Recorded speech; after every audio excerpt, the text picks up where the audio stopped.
Hello, welcome to IndieCent. I am Lamar the Frog. Joining me today is Darkside. Hello. And Elmo 3000. I played Sudoku Quest this week because I long for the sweet embrace of death. How was the sweet embrace of death? I'll tell you when I get there. Not working yet, huh? No. Damn. Here is the podcast, because there's not enough of those, where we play video games and talk about them. Also, pardon if I'm a little out of it. It's Thanksgiving weekend, so I've just been doing things that don't have much to do with anything. I'm just sort of zoned out at this point. Also, forgive me if I cough horrendously during this.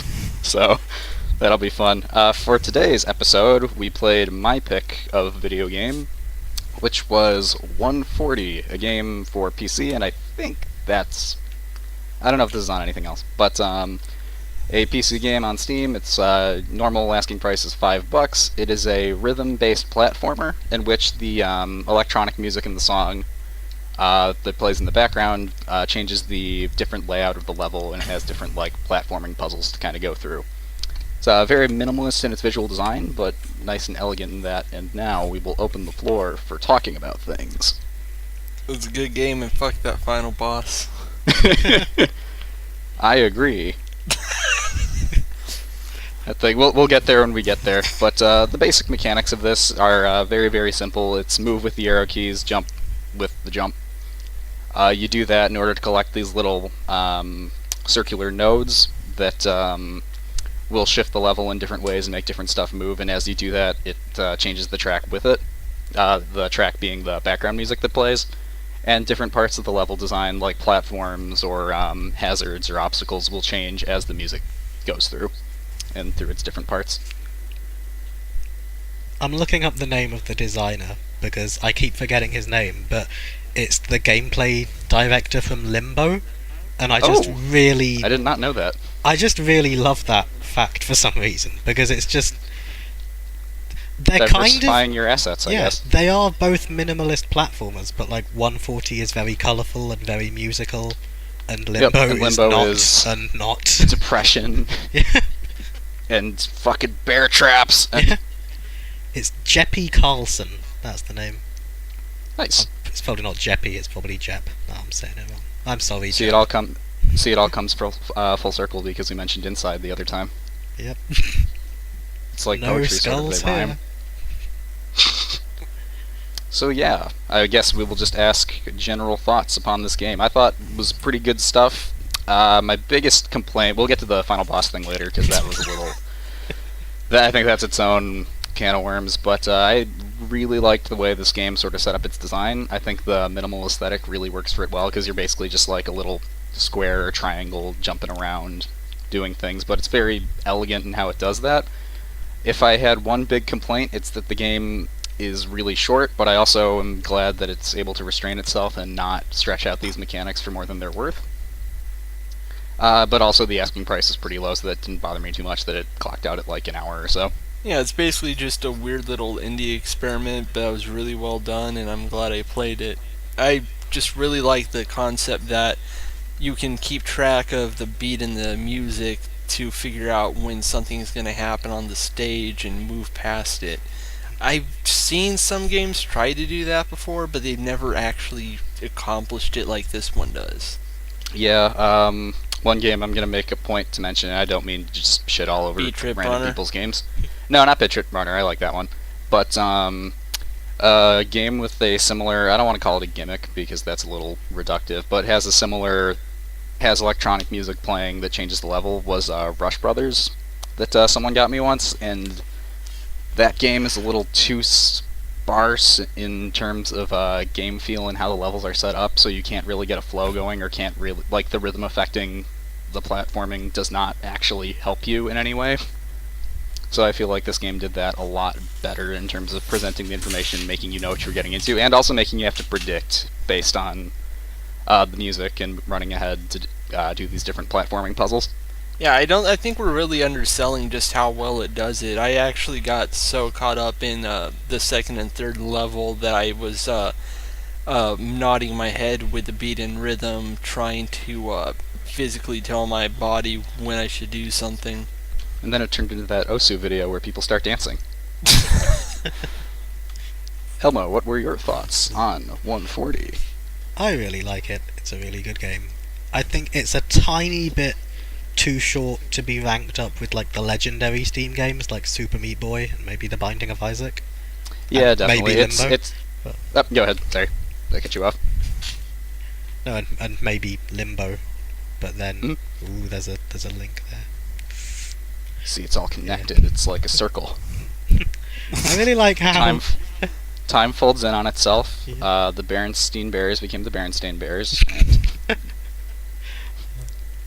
I like the way that when you grab those little items and it upgrades the music, it doesn't feel like 10 different tracks, even though it is. Because in one level, it just kind of feels like one complete track, and you're adding new elements to it. Yep, going off on that, actually, one thing that I found really, really cool, which I appreciate a lot, is if you fuck up, and it's basically one hit, you're dead, but checkpoints are very, very generous throughout this game. But if you like fall off or hit what is this game's equivalent of Spike Pit, which is like the static noise kind of thing, if you hit one of those, it plays like a distorted thing and puts you back at the checkpoint, but the distorted sound is actually its own version of the song you're playing to. So even when you're going through, it's like the rhythm is there, and it's not like this in-your-face, ha, fuck you, you lost. It just keeps the flow going, so you can get right back into the game that you want to be playing. Yeah, I really appreciated that a lot. There was never a moment in this game where I felt like it was cheating me or being unfair, except for the final boss, but we'll get there. But what I really liked about it most was actually the style of it. I'm a big fan of minimalism, so much so that when I had to do an assignment talking about a piece of art I saw at a museum this semester, I picked out just a giant white canvas with a black square on it. It's named after a German god, and just went on for about 1,000 words. Oh my. Wow. But yeah, there's definitely a nice... This game uses its simplicity in a very good way, and it's not like it's just plain background, plain, like, neutral color for the square, and then some walls or shit. It does adapt and change throughout it going through, and like the little transition when you bring the circles over to their sort of feeding point to shift the level has like this really cool transition as the new colors spread out and go everywhere, and you get things like a little equalizer moving in the background with the music, so it makes sure to stay colorful and interesting while still being very basic in its design. It also feeds you a lot of information very easily in the simplest ways, like you can tell when a moving platform is going to stop based on color. You can tell when something isn't quite right in the level because you're hearing the beat and rhythm go, but you're not seeing anything change, so you have to pay attention. Like in the last level when those shrinking and growing squares appear and they're the same color as the rest of the area. There's also just basic circle, square, triangle shapes for your avatar that tells you what you're currently doing at the moment. Stuff like that adds a lot. It makes things like your jump arc be very, very apparent, so if you screw up or if you do something correctly, you know exactly what you did. So there, in that way, the very simplistic way it kind of puts it out. Yeah, It communicates a lot to the player very, very easily. It makes it look pretty effortless. Yeah, I really love the platforming in this game. It's very, it's hard to, well, it's not, I wouldn't say precise because I've played precise platformers and they usually suck. But it feels very natural. It's not too floaty, doesn't have too much momentum in the way you move from back and forth. It just gets the right balance. Yep, it doesn't feel, it's, I found the game to be pretty easy, but for what this game does, I think that level of difficulty was perfect for what it was doing, because it's not like walk in the park, you don't have to apply any thought whatsoever. It's actually the thought and sort of puzzle aspect of it is what really makes this game shine, because you got to be paying attention to the music and what things change and what things don't. Like there's some where there's these noise bars kind of going vertically and stuff that alternate with the beat on like the kick drum, So you've got to try and like sneak through these and know when that instrument is going to hit, but it's very, very clearly communicated, so you can get through that pretty well. I like the final boss. I'm just gonna throw that out. Are we getting into this? Mr. Get out. Contrarian over. 10 minutes in and we're already talking about the final boss. First To Ricky be fair- Gervais and now this. This is what happens. Everything gets too real. So, Yeah, I'm kind of expecting this to be a short episode since this, like, normally when we play short games on here, they're usually narrative heavy, so we have a lot to talk about. But yeah, this Here- one, I think if we're gonna get meat out of discussion, we have to talk about how it makes all its different design choices. yep, it's funny where we normally go full narrative. This is full mechanics, basically. Yeah.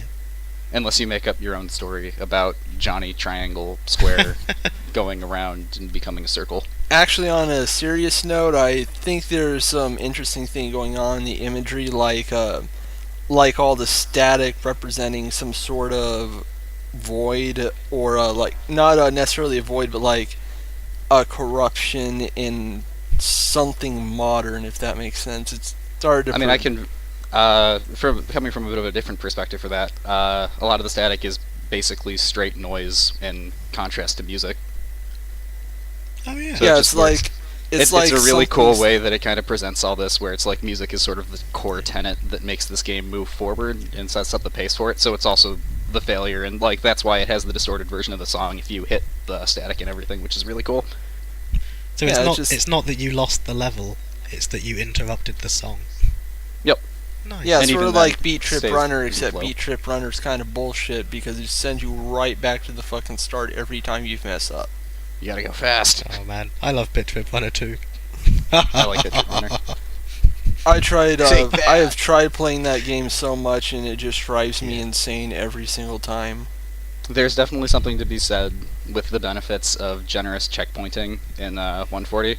Yeah. Oh yeah, and you even get to see what it's like without the generous checkpointing if you do the 3 bonus levels after you finish the 3 main, which are basically just the original levels mirrored, and now there are no checkpoints.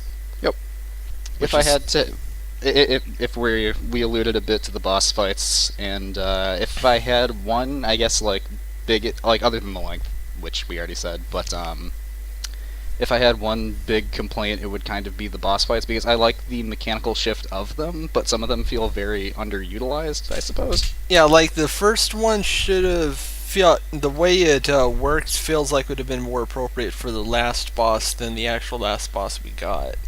Mhm. Like I think the second boss should have been first, the last one should have been second, and the first one should have been last but Yep. harder.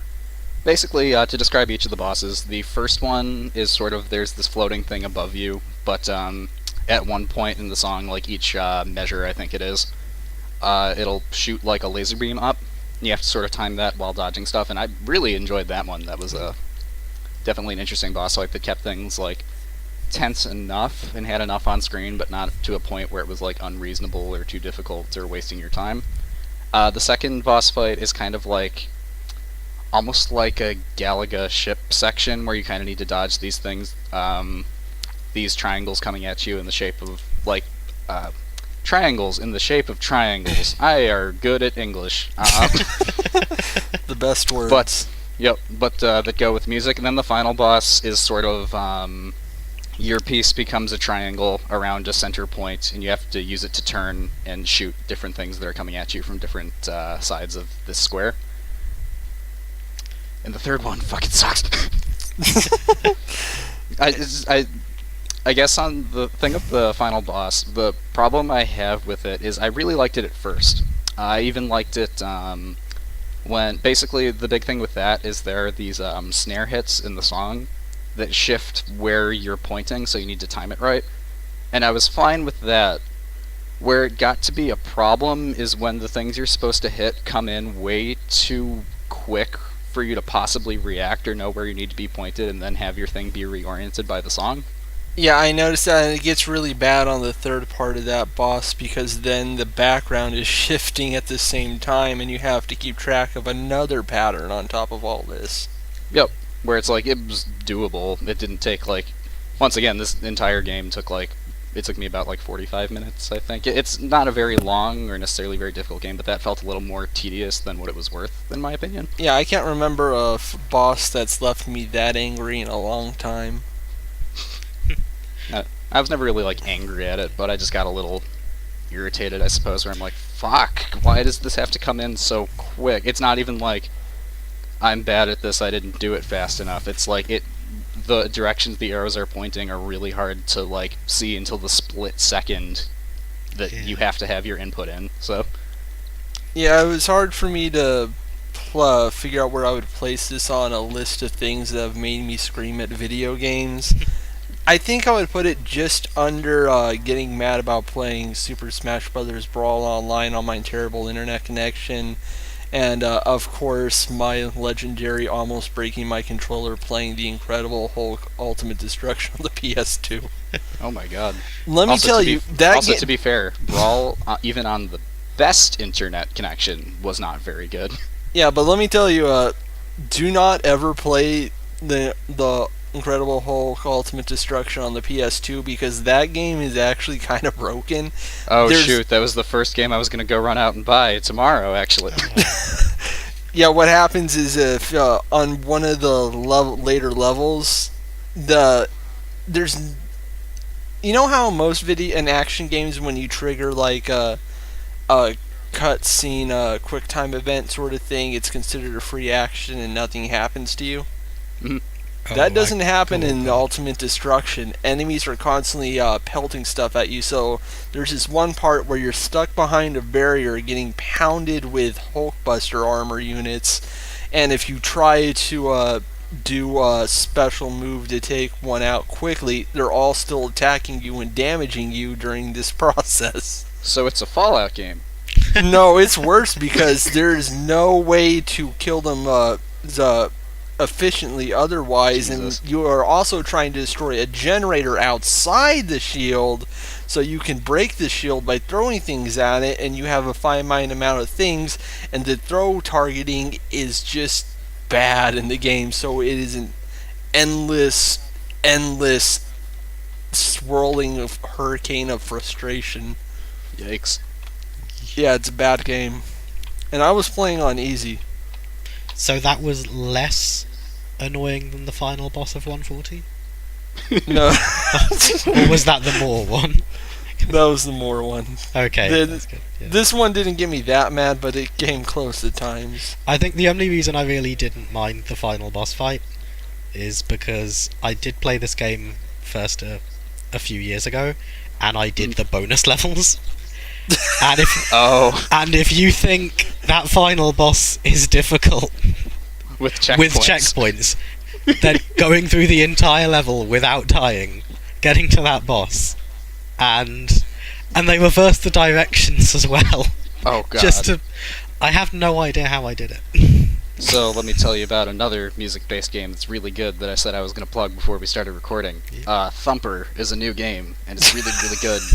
It's about going down a track super fast. It looks like Audio Surf when you look at it, but gameplay-wise it's nothing like that, and you have to kind of react, dodge, and fortify yourself against things that are oncoming.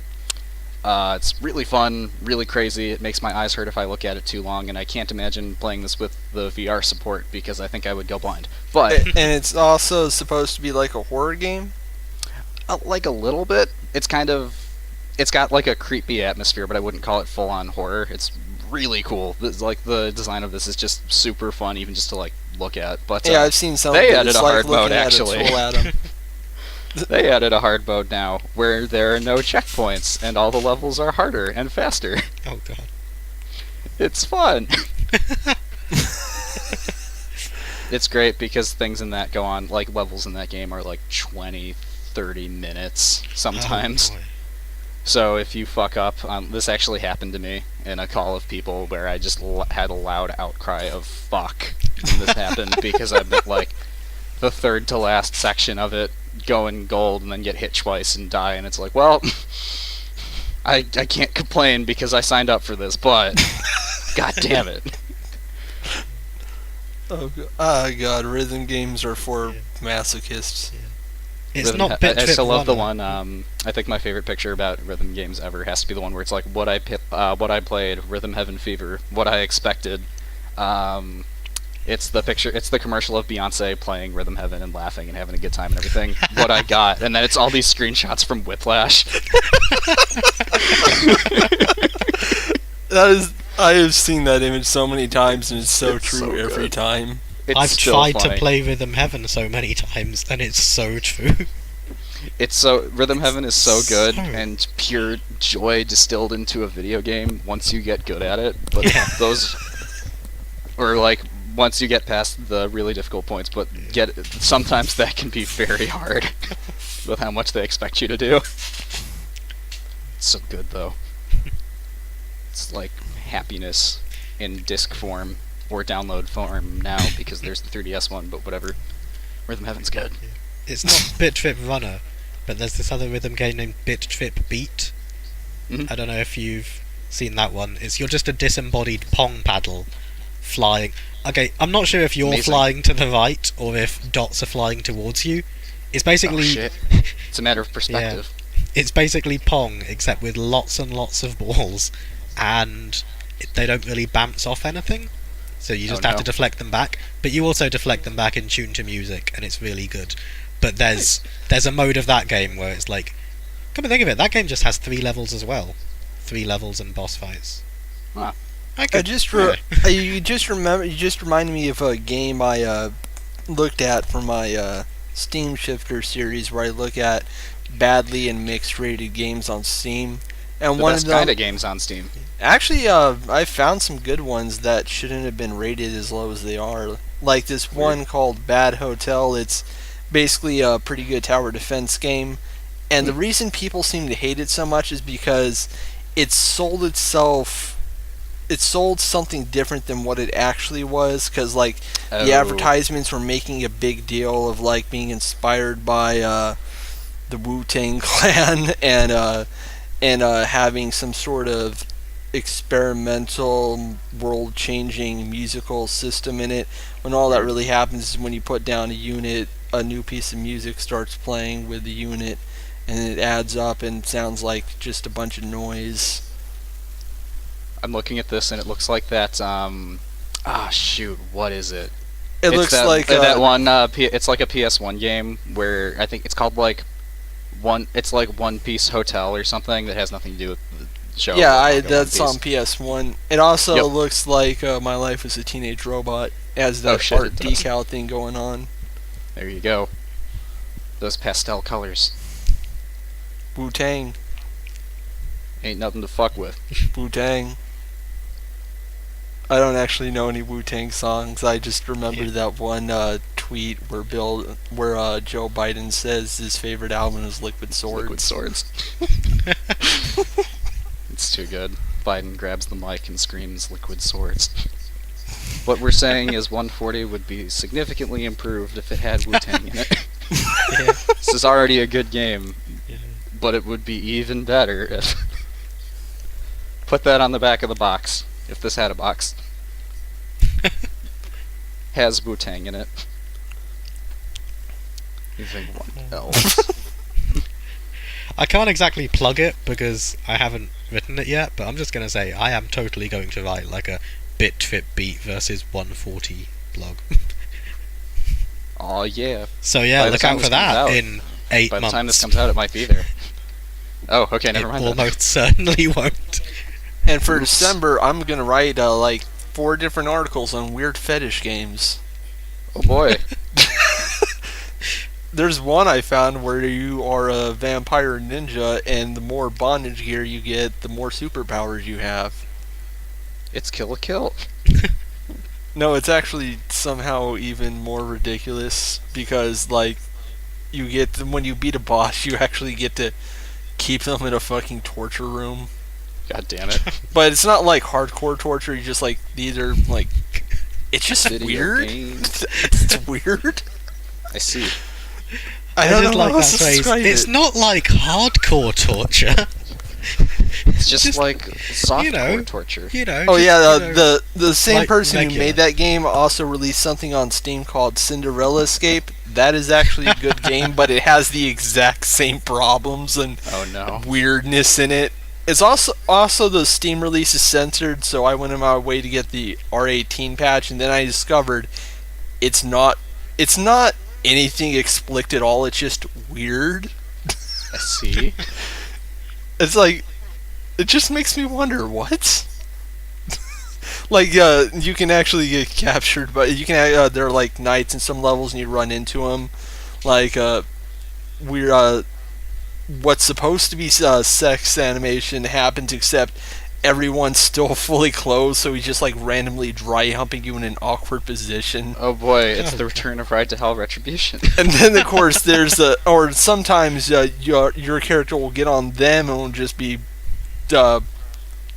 doing something. I don't know. Doing like they do on the Discovery Channel. Yeah, I'm wondering pretty what much. Steam's guidelines even are for this shit, because now we have genital jousting on Steam, a video game about dicks playing soccer and fucking each other. So As long as it's not a vagina, it's fine, I'm sure. there you go. You heard it here Sexism. first. 140 is a better game than Ride to Hell Retribution. There you go. But you know, 140 is better than a lot of games I've seen. Oh man, I'm sweating. I'm not going to keep going on about Bit Trip Beat, but there's just one more thing about it. You know how in the bonus levels of 140 you have to beat the level with no checkpoints and things. Yep. In Bit Trip Beat, there's a mode where, again, it's only 3 levels, but you have to beat the 3 levels in a row. All at once. All at once. There it is.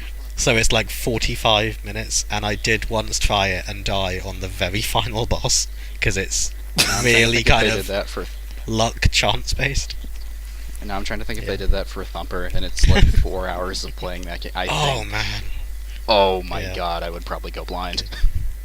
The final boss in I Bit know I Trip always say that, but that's just because that game has so many particle effects and lights and lasers and everything going on at all times. And I'm like, Jesus. The final What am I boss in looking Bit at? Trip Beat is actually really great, because the entire game you're like, oh wow, this is kind of like Pong, and then the final boss actually is Pong.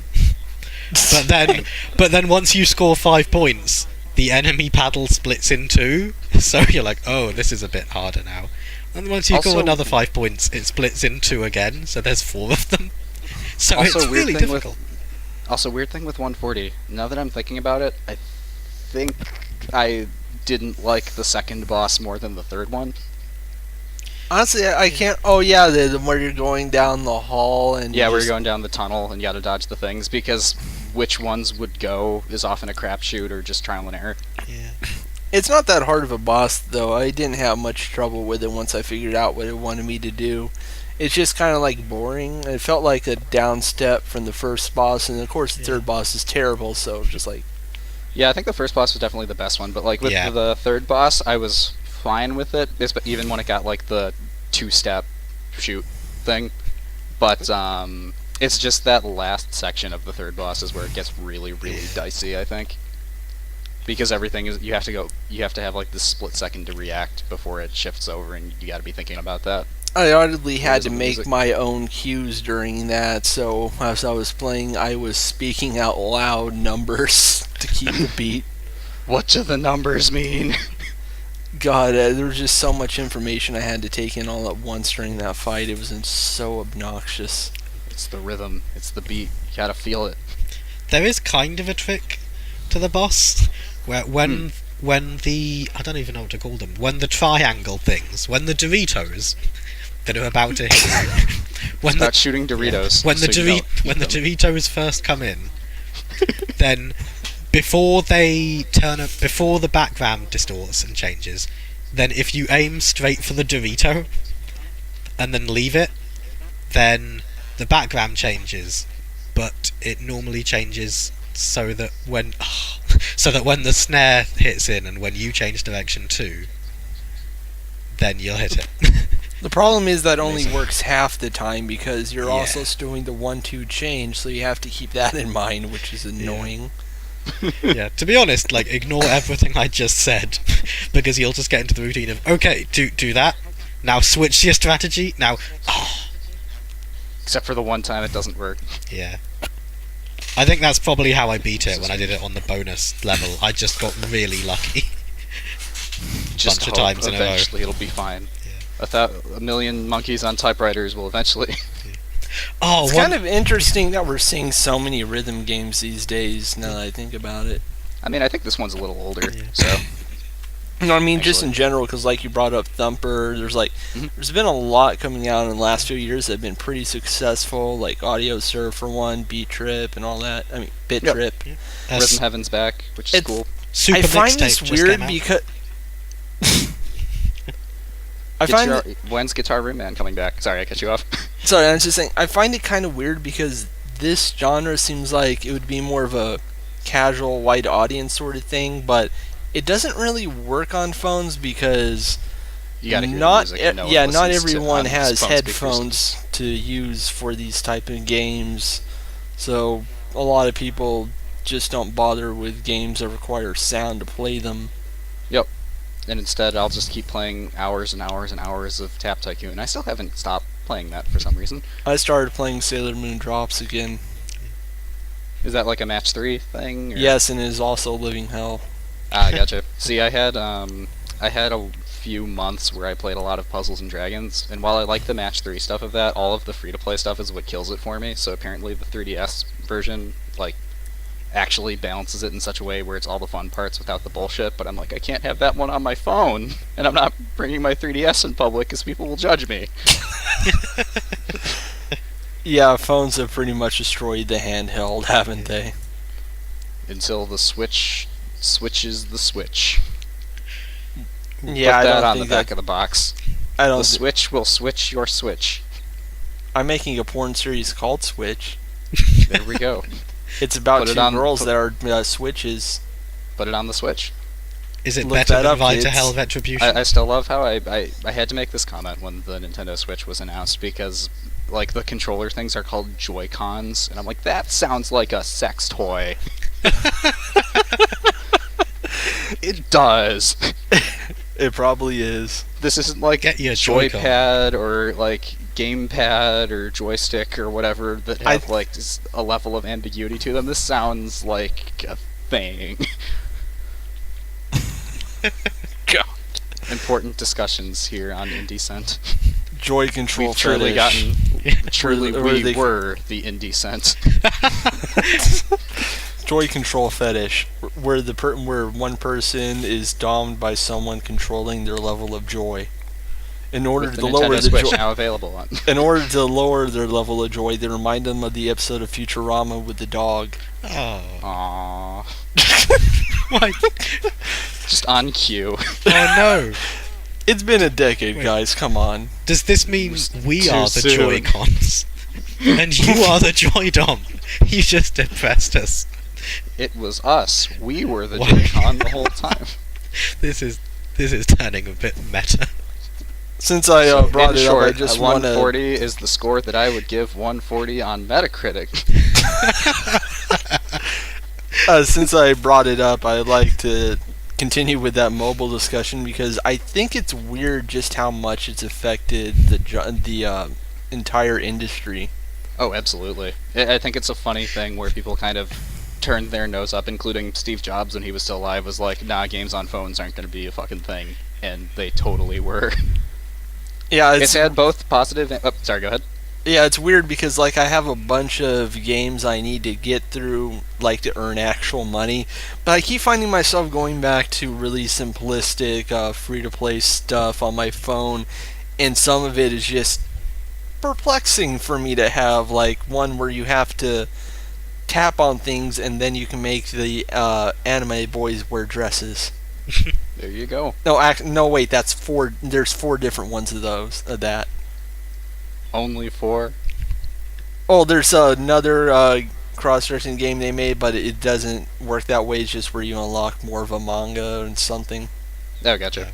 But yeah, it's the mobile industry is a very strange thing where it's really interesting for stuff like licensed products and everything because with ballooning game budgets being what they are for most major game studios and stuff, you can't exactly have like movie tie-in games like you once could, even back as far as like the PS2 or like the Xbox 360 generation. Those were like, well, they were still going on a lot during like PS2, GameCube, and stuff. In fact, that's probably where they were at their highest. But started to fall off around the previous PS3 360 kind of thing because not as much return on investment on that. But now you can put out like a match 3 or like a card collecting or like a clicker thing and actually be able to get that pretty easily without a lot of money going into it.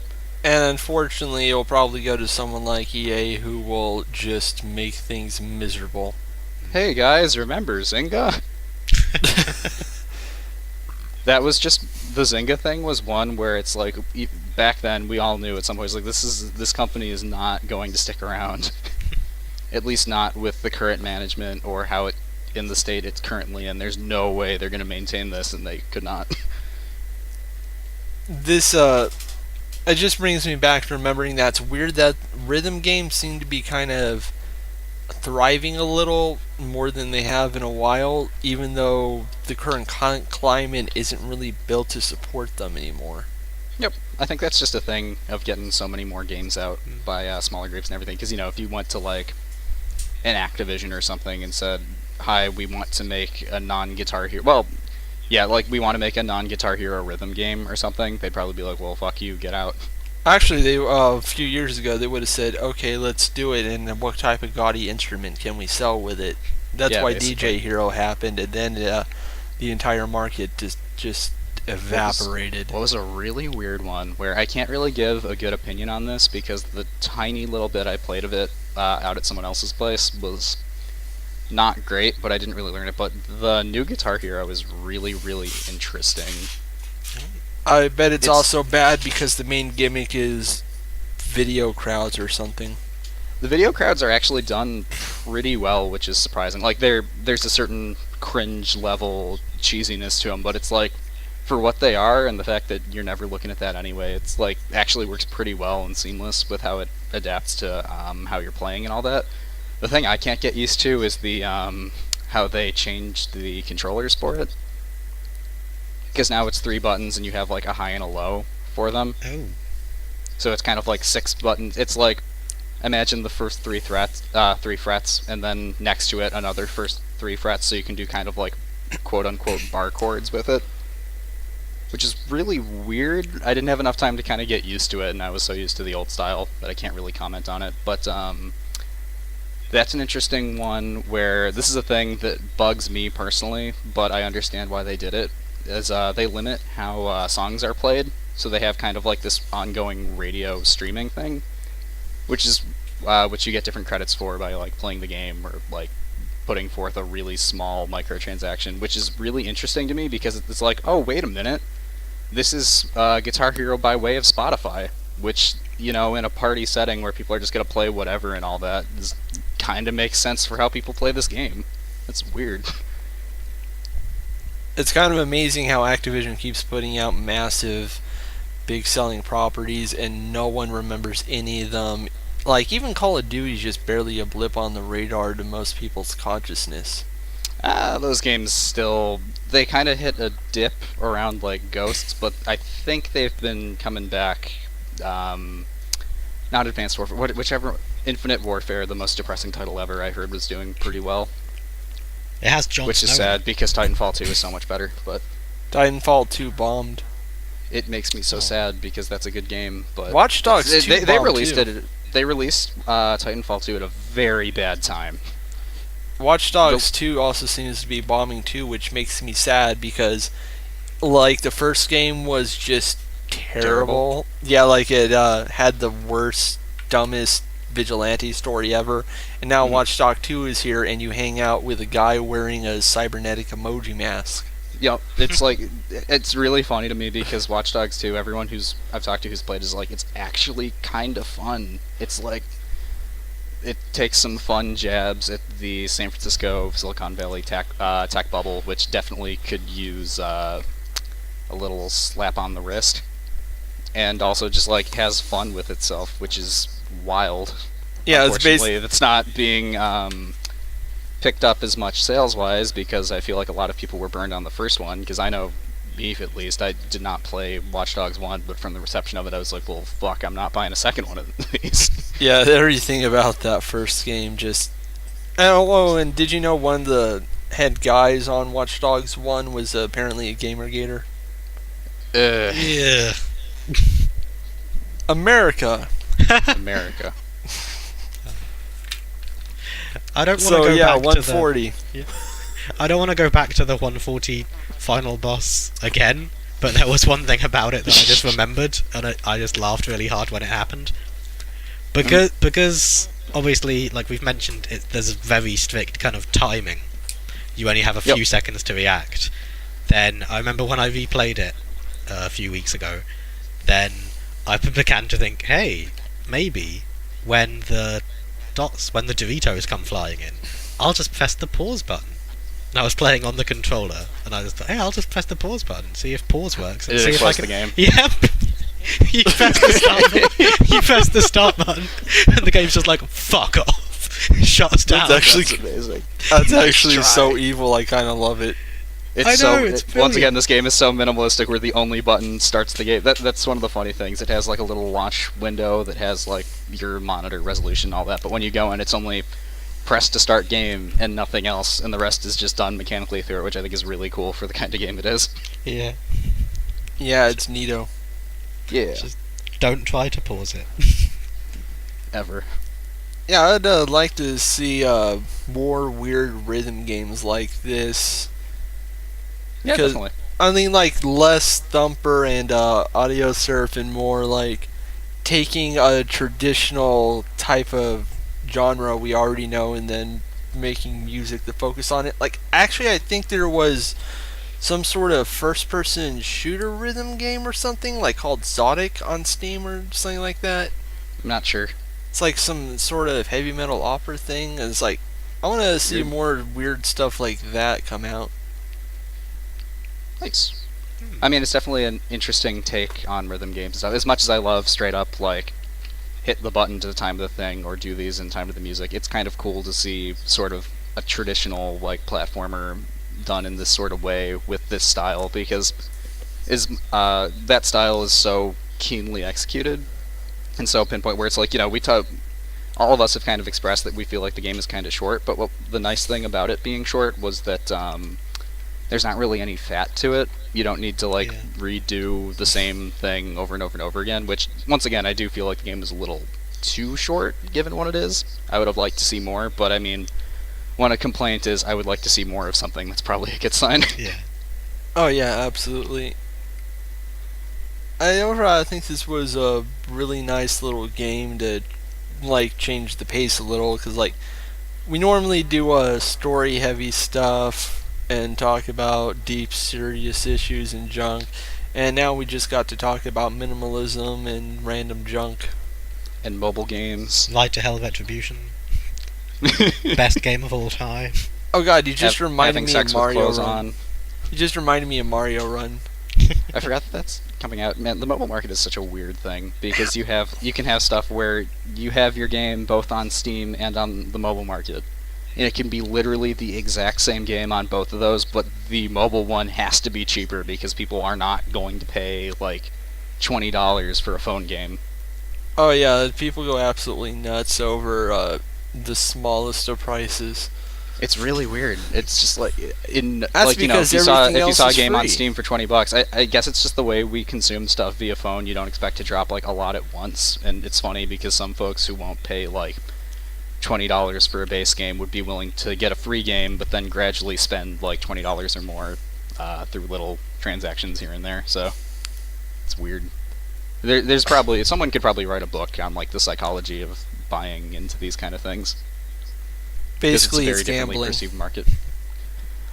Not quite gambling, but a little bit, but sometimes. The only good South Park episode we've had in the last 3 seasons was all about how freemium was complete horseshit. I'm still mad at Overwatch loot boxes. I feel like I say that every month. Yeah, stuff like that. I missed out on some of the Halloween skins because I was going to buy them with the in-game credits you get just like through playing the game, but I didn't know it was going to lock off those skins after the time was up, so I'm like, shit. You never played a mobile game before? They always Better get it now. yeah, they always limit the time frame on events. If you're lucky, they may replay Yep. it someday. Yep. I've seen enough people on my timeline fall victim to the Love Live School Idol Festival things, be like, I have to do this event now, and I need to buy gems. Gotta do it. I'd make fun of them, Gotta but feed your idols to your other idols to make them stronger. I'd make fun of them, but I'm currently replaying events in that fucking Sailor Moon game, so what do I know? I mean, I'm not making fun of them either. I've played Puzzles and Dragons and fed monsters to other monsters to make them stronger for way too long. Then way past the point where it stopped being fun. So.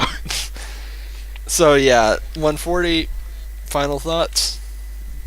Good stuff. Tyrion Lannister out of 10. It's short. That's a good score. It's short, but it's really good. There we go. I like it because it's minimalist and it makes me feel like a pretentious asshole whenever I play it, because I think it's deeper than it actually is. But it's also got the rhythm. It's a metaphor for life.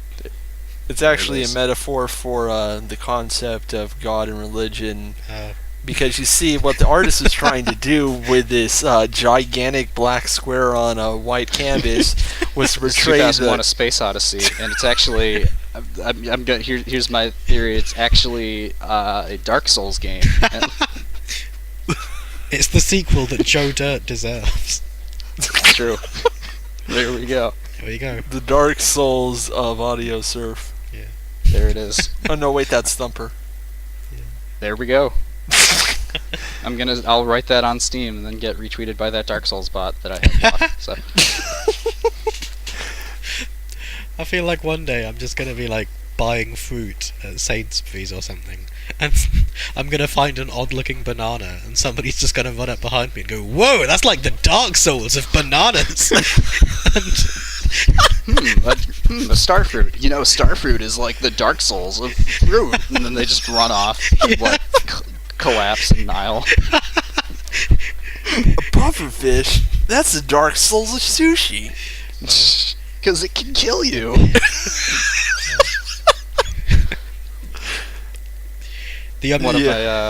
Some of my friends have made the joke, which is being a convict is like the Dark Souls of being alive. God. Alright. What is Dark Souls the Dark Souls of? Demon Souls. Touche. What is Demon Souls the Dark Souls of? I don't Dark know, Souls. fucking Gauntlet or something. Who knows? Alright, with the deliberations complete on 140, Elmo, I believe it is you who has the next game. I feel bad for making that Joe Dirt joke now, because we are actually playing the sequel to Joe Dirt. Oh shit. Joe Literally. Danger! Oh shit. That's What? actually Oh, a shit. game. Nice. What? Let's take a look. Oh god. Hang on, I'm I see down where to this use is my going. phone here. Joe Danger. Oh, I want to know where you This is think gonna be it's a fun going. time. It looks like a Trials kind of thing. Yeah, it's a cartoony kind of Trials game. Oh yeah, I know what this is. I saw a review That for could it. be This fun. is from the people who made No Man's Sky. Yep. I was gonna save that for Is it the episode, actually? 'cause yeah. Oh wow. Shit, That's So yeah, weird. we have a very limited time, because after this year ends, I think No Man's Sky becomes irrelevant. So It's true. so we're gonna have to just. They've talked about they're releasing a patch soon, so hang on, maybe it'll placate the internet. Who knows? Hang on, I need to check Steam real quick and see if I can actually play this. You can. Oh good, it's on sale. I'll have to snag it. Okay, let's see here. No, don't. I saw that it was on sale, so I got it. Oh shit. Thank you. Yay. Oh no. Okay, I think my specs check out. Yeah, I don't should even have. need to check. I should be able to play it. We'll have a good time. And we'll see what's at the center of the universe in Joe Danger. Oh no, wait, that's recommended. Okay, I should be good. Yeah. Can we drift in this game though? Ooh, I don't know. There's We're the gonna have to notification. find Thank out. you. Okay, and I'm just gonna read this right here for the delivery thing. It just says H. For Yeah, the two. I'm in a bit of The a message hurry. just says J, and it's from F. It's amazing. Thank you. No problem. And We'll see you next time for Joe Danger, I guess. And before we leave, I like to close this off by reading something very special. Oh no. Does this mean I cut the episode off before this part? Don't worry, it's nothing that bad. Okay. Lily takes a new way home hoping to avoid further crotch trauma. Nope. I see. This is how someone chose to sell a game. I see. Alright. See you next Happy holidays, I almost said everyone. next week, but we don't do these weekly. See you next whenever, party people.